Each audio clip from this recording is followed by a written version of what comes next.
If you hadn't seen my toll run away from the field in Saturday's Chickling Stakes, you would have known the 3-year-old colt made out all right by the color of jockey Ricardo Santana Jr.'s silks and breeches.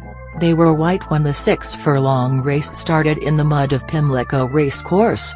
They were white when it ended. Among all the obstacles separating horses from the finish line on those dirty days that send mud flying like discarded betting slips, visibility is maybe the most overlooked. What's true on Interstate 695 is true at tracks large and small and in fields fast and slow. It's not advisable to go anywhere that you can't see. Santana didn't have that problem. Aboard one of the country's best sprinters, he didn't have to worry about the competition, much less his dry-cleaning bills, for much of Mitel's 6 1/4 length victory, the horse's third straight. Santana wore 3 sets of plastic goggles to guard against the kickback of mud, and on Saturday just one might have sufficed. Better safe than sorry, though, even after the rain had lessened into a mist by midday in Baltimore. The track right now is pretty bad, it's pretty wet, and it's hard for you, keeping goggles clean, he said. Like the Preakness, modern jockey goggles are a Maryland original. In 1947, a rider asked his real Krupp, the Laurel-based son of a bootmaker, to devise a better alternative to the motorcycle goggle style eyewear en vogue. Stitching trim around a molded sheet of plastic, adding 2 brass vents and attaching a strip of elastic, Krupp fashioned a thinner, better ventilated set of goggles. They were an immediate sensation at the Laurel racetrack, and their popularity blossomed nationwide.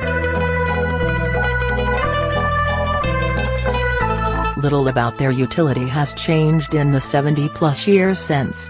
They are a guard against grit, a shield against sludge, a cover for condensation. And worse. 4 years ago, after a 13th place finish aboard Candy Boy in the Kentucky Derby, jockey Gary Stevens complained of another substance.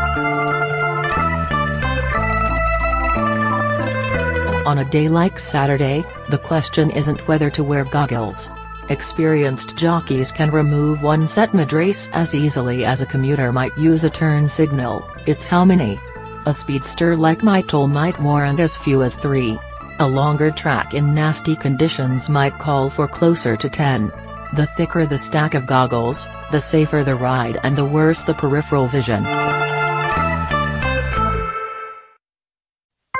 Even the best laid plans can go awry in a matter of seconds. Jockey Xavier Perez has entered races expecting to break quickly from the starting gates, and to need just 3 sets of goggles. A bad start changes everything. Until a jockey can ditch a dirtied set for a clean look, life in the fast lane is awful stressful. Perez said a jockey can feel half blind not knowing whether the horse in front of yours will stop or slow unexpectedly. If you have less goggles than what you expected to use, you can kind of get to a spot where you can put yourself or the horse in a bad situation, he said. The trouble is that the fastest way out of the spray zone is often the slowest route to the finish line. Perez has veered away from the rail before, out of self-preservation more than anything. So has every jockey.